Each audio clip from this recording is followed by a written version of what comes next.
గురూజీ 72 గంటల్లోనే ఫోన్లోని అద్భుతమైన జ్యోతిష్య పరిష్కారం చూపిస్తారు. నమ్మండి, నమ్మకపోండి, ఇది నిజం. శ్మశాన కాళి రుద్ర చౌడీదేవి ఆరాధకులు నంబర్ 1 వశీకరణ స్పెషలిస్ట్. గురూజీ మనిషి పుట్టుక నుండి చనిపోయే వరకు వచ్చే అన్ని క్లిష్టమైన సమస్యలకు పరిష్కారం ఇక్కడ లభిస్తుంది. విద్య, ఉద్యోగం, వ్యవహారం, స్త్రీ ప్రేమ, పెళ్లి, సంతానం, స్త్రీ పురుష వశీకరణం, భూవశం, భార్యాభర్తల కలహాలు, కోర్టు సమస్యలు, విడాకుల సమస్యలు, చేతబడి, అప్పుల బాధ, ఇంకా మీకు ఎలాంటి సమస్యలు ఉన్నా 72 గంటల్లోనే శాశ్వత నమస్తే. మనం ఆగస్టు మంత్ రాశి ఫలాల గురించి చెప్పుకుందాము. దానికి ముందుగా రాశి ఫలాలు చెప్పుకునే ముందుగా ఆగస్టు మంత్ యొక్క విశిష్టత మనం తెలుసుకుందాం. ఈ మంత్ కనుక మనం చూసుకుంటే ఆగస్టు మంత్ శ్రావణ మాస శుక్లపక్ష అష్టమితో స్టార్ట్ అవుతుంది. భాద్రపద మాసం శుక్లపక్ష సప్తమితో క్లోజ్ అవుతుంది. టోటల్గా 31 రోజులు ఉన్నాయి. ఈ 31 రోజుల ఆగస్టు మంత్లో మనం చూసుకుంటే ఎన్నో పండగలు, పర్వదినాలు, విశేషాలతో కూడుకొని ఉంటుందన్నమాట. ఇందులో ముఖ్యంగా మనం జరుపుకోవాల్సిన పండగ, మనందరికీ బాగా నచ్చిన పండగ, అది వరమహాలక్ష్మి వ్రతం. ఇది ఆగస్టు 8న ఉంటుంది.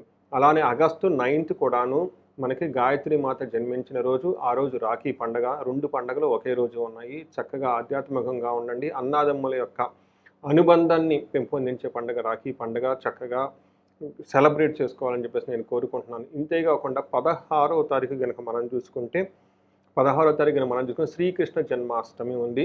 మనకి శాస్త్రాల్లో ఏం చెప్తారంటే అశేష దుఃఖ శాంత్యర్థం లక్ష్మీనారాయణం భజే అని చెప్తారు. ఎన్నో దుఃఖాలు, ఎన్నో ఆటంకాలు మన చుట్టూ ఉన్నప్పుడు మనం లక్ష్మీనారాయణ కనుక ప్రార్థిస్తే ఆ దుఃఖాలన్నీ తగ్గిపోతాయి అని చెప్తూ ఉంటారు. కాబట్టి శ్రీకృష్ణ జన్మాష్టమి ఖచ్చితంగా సెలబ్రేట్ చేసుకుందాం.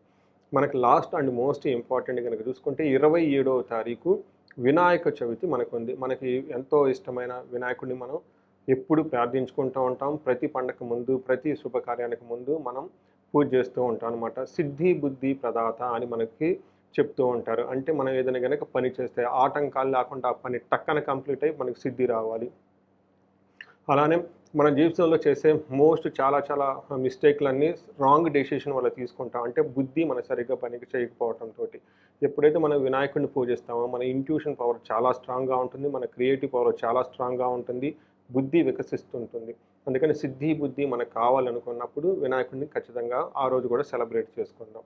సో మనకి ఈ రాశి ప్రతి ఒక్కళ్ళు కూడాను ఎలాంటి రాశి వాళ్ళని కానీ ఈ యొక్క పండుగలను తప్పకుండా ప్రతి ఒక్కళ్ళు ఆచరించి మీ జన్మ జాతకంలో ఉన్న గ్రహదోషం పోవాలని, అలానే మీకు అష్టైశ్వర్యాలు, భోగభాగ్యాలు ఈ పండగ రోజుల్లో మీకు అద్భుతంగా రావాలని చెప్పేసి కోరుకుంటున్నాను. మనం ఆగస్టు మంత్ కుంభరాశి వారికి ఎలా ఉందో చూద్దాము. ఆగస్టు మంత్ కుంభరాశి వాళ్ళు కనుక కొంచెం గమనించుకుంటే వీళ్ళకి ఏలినాడు సినిమాతో చాలామంది ఇబ్బంది పడుతూ ఉన్నారు. నాకు చాలామంది కాల్స్ వస్తూ ఉంటాయి. ఇందులో ఉన్న శతభిష నక్షత్రం కానివ్వండి, ధనిష్ట కానివ్వండి, తర్వాత మనకి పూర్వభాద్ర నక్షత్రాలు కానీ ఎక్కువగా నాకు కాల్స్ ఎక్కువ వస్తూ ఉంటాయి. అయితే లాస్ట్ 10 days నుంచి సడన్గా నాకు మళ్ళీ కుంభరాశి వాళ్ళకి కాల్స్ రావడం స్టార్ట్ అయిందండి. అయితే ఇది ఎందుకు అంటే మీకు సూర్యుడు చంద్రుడు వక్రగతితో ఉండటంతో వీళ్ళకి ప్రాబ్లమ్స్ మరలా తిరిగి కొంచెం ఎక్కువయ్యే అవకాశం ఎక్కువగా ఉంటుంది. ఈ పరిస్థితి వచ్చే ఒక 100 days వరకు కొంచెం జాగ్రత్తగా ఉండాలి అన్ని విషయాల్లో. అయితే మన ఆగస్టు మంత్ పర్టికులర్గా కనుక చూసుకుంటే కొన్ని గ్రహాలు అనుకూలంగా ఉన్నాయి, కొన్ని గ్రహాలు ప్రతికూలంగా ఉన్నాయి. మీరు కొంచెం ఇప్పుడు నేను చెప్పిన రాశి ఫలాల ప్రకారం ఎక్కడెక్కడ పాజిటివ్గా ఉన్నాయో అక్కడ మీ ఎనర్జీ అంతా ఇన్వెస్ట్ చేయండి. ఎక్కడెక్కడ కొంచెం ప్రతికూలంగా ఉన్నాయో ఆ విషయాల్లో కొంచెం ఒక స్టెప్ బ్యాక్ తీసుకొని రిలాక్స్ అవ్వండి. మీకు చాలా యూజ్ఫుల్గా ఉంటుంది. కుంభరాశి కనుక చూసుకుంటే ఇందులో ధనిష్ట 3-4 పాదాలు, శతభిషం 1-2-3-4 పాదాలు, పూర్వభాద్ర 1-2-3-4 పాదాలు అంతా మనకి కుంభరాశిలో ఉంటారు. పేరు బలం కనుక మనం చూసుకుంటే వీళ్ళకి గు, గే, గో, సా, సి, సు, సే, సో, దా లెటర్స్ అంతా కూడాను మనకి కుంభరాశిలో ఉంటారండి. గ్రహాల యొక్క స్థితిని కనుక మనం గమనించుకుంటే వీళ్ళకి జూలై ఎండ్లో ఆగస్టు 15న 4 గ్రహాలు మారుతున్నాయి. ఈ గ్రహాల యొక్క మార్పుని బట్టి మనం కనుక చూసుకుంటే ఫస్ట్ గ్రహం వీళ్ళకి మారేది ఎప్పుడంటేనండి మిథున రాశిలో శుక్రుడు వచ్చేటప్పటికి 26వ తారీఖున మారుతున్నారు, జూలై 27న. కర్కాటక రాశిలో బుధుడు వచ్చేటప్పటికి 22 జూలై మారుతూ ఉన్నాడు. నెక్స్ట్ సింహరాశిలో ఆగస్టు 17న సూర్యుడు మారుతూ ఆ రాశిలోకి ఎంటర్ అవుతూ ఉన్నారు. లాస్ట్ అండ్ మోస్ట్ ఇంపార్టెంట్ గ్రహం వచ్చేటప్పటికి కుజుడు, వీళ్ళని మంగళుడు కూడా అని అంటారు. వీళ్ళు వచ్చేటప్పటికి కన్య రాశిలోకి 28వ తారీఖు జూలై మారుతూ ఉన్నారు. ఈ యొక్క గ్రహస్థితిని బట్టి కనుక మనం చూసుకుంటే మనకి మహర్షులు ఒక కాన్సెప్ట్ ఇచ్చారండి. అది లఘు గోచారం, సూక్ష్మ గోచారం అంటారు. వెరీ క్విక్గా హోల్ మంత్ అంతా ఎలా ఉండబోతుంది అని మనకి చెప్పడం జరిగింది. ఈ సూక్ష్మ గోచారం ప్రకారం కనుక మనం చూసుకుంటే వీళ్ళకి యాత్ర, మృతిం, విజయం, పుత్రలబ్ధిం అని చెప్తూ ఉంటారు అనమాట. అంటే యాత్రలు చేసే అవకాశం ఎక్కువగా ఉంటుంది. Favourable to the travel. మీరు కనుక ట్రావెల్ చేస్తే అందులో ఫేవరబుల్గా ఉంటుంది. విజయం, సక్సెస్ ఉంటుంది. పుత్రలబ్ధిం, చిల్డ్రన్స్ ద్వారా హ్యాపీగా ఉంటుంది. మృతిం, కొంచెం డేంజరస్ పడే సిచ్యువేషన్స్ కూడా ఏమంటారు, ప్రమాదకరమైన పరిస్థితులను కూడా మీరు ఎదుర్కోవాల్సి వచ్చేస్తుంది. ఫేసింగ్ అబ్స్టాకిల్స్ ఆర్ డేంజరస్ అని కూడా మనకు చూపిస్తుంది. ఇది మనకి ఒక సూక్ష్మంగా హోల్ మంత్ అంతా ఎలా ఉండబోతుందో మనకు చెప్పుకోవచ్చు. ఇప్పుడు మనం గోచారం ప్రకారం కనుక చూసుకుంటే మన మహర్షులు ఒక్కొక్క గ్రహం ఒక్కొక్క ప్లేస్లో ఉంటే ఎలా ఉంటుందో చెప్పారు. అందులో ముఖ్యంగా సూర్యుడు 7వ ఇంట్లో ఉండటంతో మనకి ఇది ఏమని చెప్తారంటే కొంచెం అంత ఫేవరబుల్ అయిన పొజిషన్ కాదు అని మనకు చెప్తారు. మనకి మహర్షులు కనుక చూసుకుంటే ఏమని చెప్తారంటే సామంత జన విద్వేష ధారాపీడ సుతామయం ఉత్సాహభంగకారిణి గోచారస్తే సప్తమే రవు అని మనకు చెప్తూ ఉంటారు. గోచారంలో 7వ ఇంట్లో కనుక సూర్యుడు ఉంటే ఏమవుతుంది అంటే సామంత జన విద్వేష, మీ కింద పనిచేస్తున్న ఎంప్లాయీస్ ఎవరైనా ఉన్నా, మీ కింద పనిచేస్తున్న మేడ్స్ కానివ్వండి, లేదంటే మీ కింద సపోర్ట్ ఇచ్చేవాళ్ళు ఎవరైనా కనుక ఉంటే వాళ్ళు మీతో గొడవ పెట్టుకునే అవకాశం ఎక్కువగా ఉంటుంది. ధారాపీడ సుతామయం అని చెప్తూ ఉంటారు. అంటే భార్యకు హెల్త్ కాంప్లికేషన్స్ వచ్చే అవకాశం ఎక్కువగా ఉంటుంది. తర్వాత సుతామయం, సంతానానికి కూడా అనారోగ్యం వచ్చే అవకాశం ఎక్కువగా ఉంటుంది. వీటితో పాటు ఉత్సాహ భంగకారిణి, ఏదైనా కనుక మీరు ఉత్సాహంగా చేయాలి అని ఒక మంచి ప్లాన్ పెట్టుకుని ఉంటే ఈ టైంలో ఎవరో ఒకళ్ళు వచ్చి ఆ ప్లాన్ను పాడు చేసే అవకాశం ఎక్కువగా ఉంటుంది.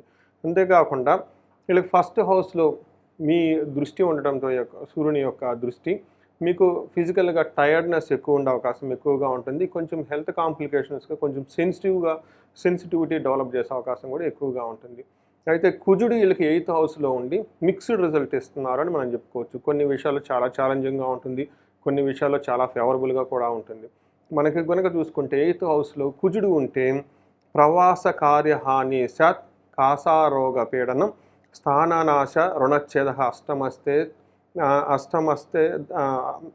అష్టమస్తే ధారాసుతే అని మనకి సంస్కృతంలో చెప్తూ ఉంటుంది. దీని ప్రకారం కనుక చూసుకుంటే ప్రవాస ఉన్న పొజిషన్ నుంచి దూర ప్రాంతాలకు వెళ్ళటము, అక్కడ ఉండటం అక్కడ చక్కగా అక్కడైతే బాగుంటారు. బట్ ఉన్న ప్రదేశం నుంచి దూర ప్రాంతాలకు వెళ్ళటం, ఫారిన్ వెళ్ళటం, అక్కడ వెళ్ళే అవకాశం ఎక్కువగా ఉంటుంది.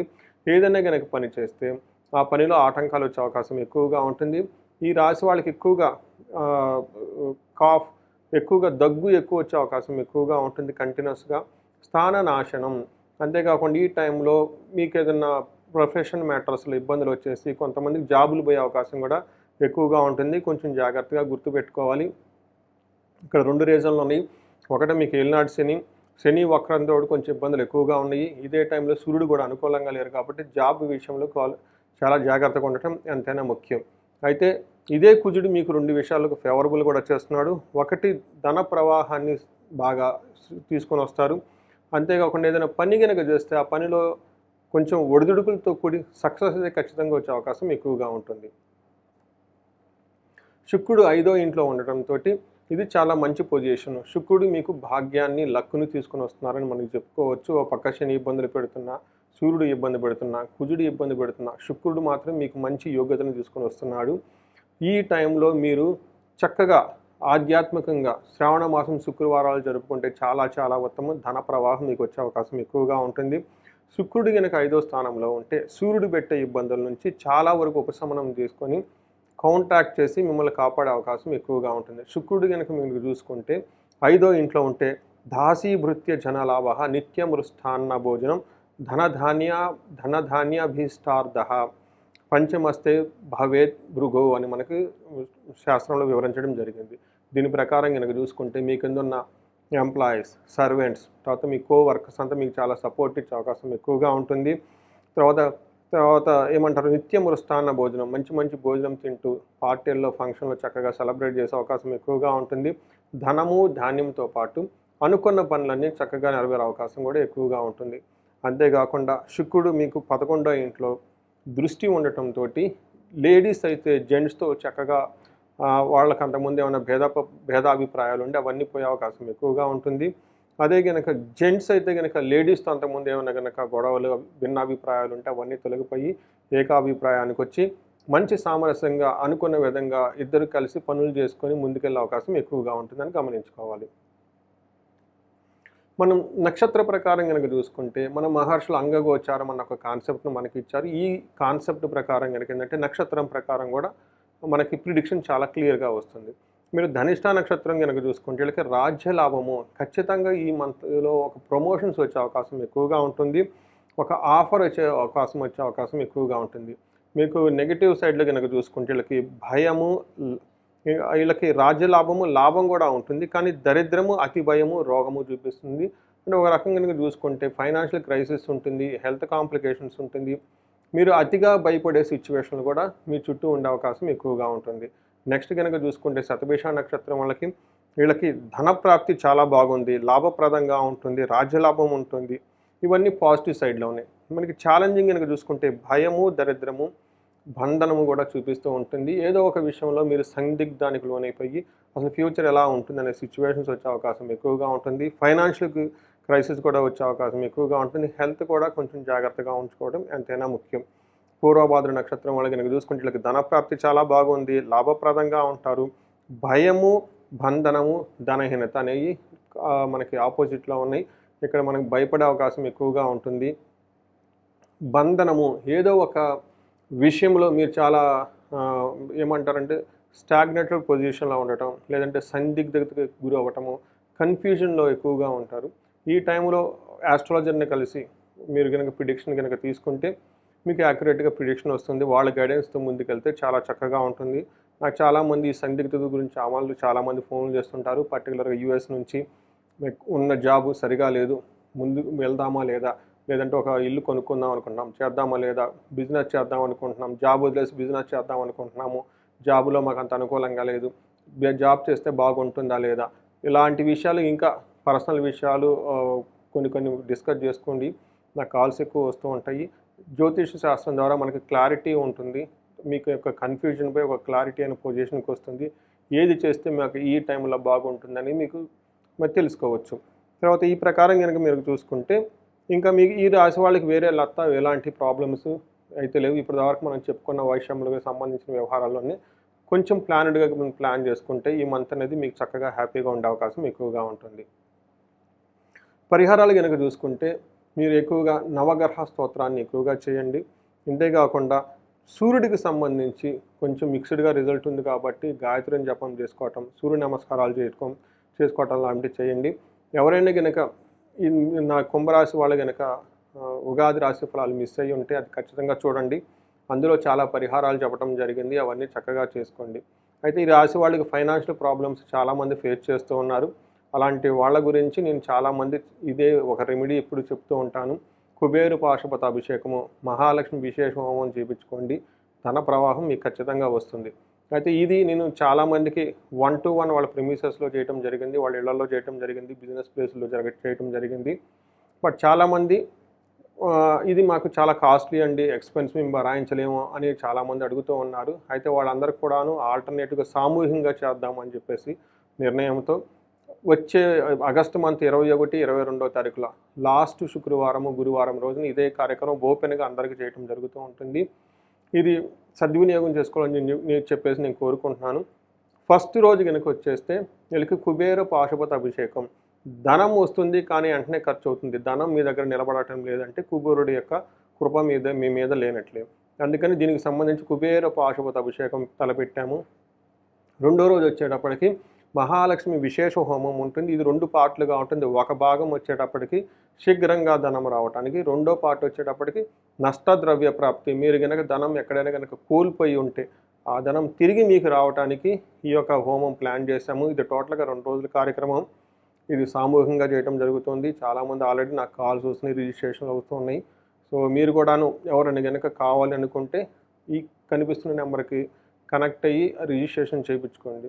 సో ఈ రాశి వాళ్ళందరూ చక్కగా వరమహాలక్ష్మి వ్రతం చేసుకొని, శ్రావణ శుక్రవారాలు చేసుకొని, వినాయక చవితి పండుగ చక్కగా సెలబ్రేట్ చేసుకొని, మీ రాశి వాళ్ళందరికీ శని పెట్టే బాధలు చాలా త్వరగా తగ్గాలని చెప్పేసి కోరుకుంటున్నాను. మీకు అష్టైశ్వర్యాలు, భోగభాగ్యాలు కలగాలని చెప్పేసి కోరుకుంటున్నాను. నమస్తే.